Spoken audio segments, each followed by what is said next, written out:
আসসালামু আলাইকুম রহমতুল্লাহ। দর্শক দেখতে পাচ্ছেন আমাদের ফিলিপাইন আখ শোধন কিভাবে করতে হয়। আখের চারাগুলো তৈরি করার জন্য কাটিংগুলো শোধন কিভাবে করতে হয় তার বাস্তব একটা প্রেক্ষাপট আপনার সামনে দেখাচ্ছি।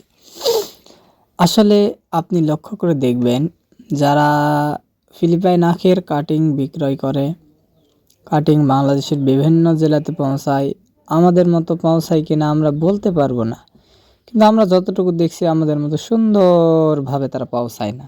মানে স্ক্রিনে বা ইউটিউবে আমরা দেখি তারা কিভাবে দেয় এবং অনেকে নেয়, কিভাবে নেয় সেটাও দেখা যায়। দেখেন আমরা কিভাবে দিচ্ছি।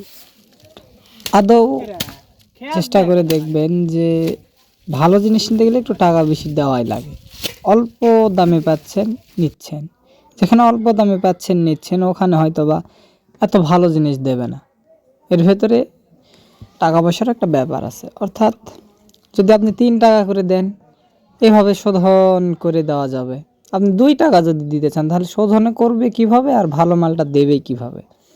ঠিক আছে, এই জন্য আপনারা 2-1 টাকা বেশি লাগতে পারে, কিন্তু বীজ নেওয়ার সময় ভালো জিনিসটা নেবেন। কারণ আপনার ফসল যত সুন্দর হবে আপনি তত লাভবান হতে পারবেন। আর ফসলটারে সুন্দর করতে গেলে বীজটা কিন্তু প্রয়োজন।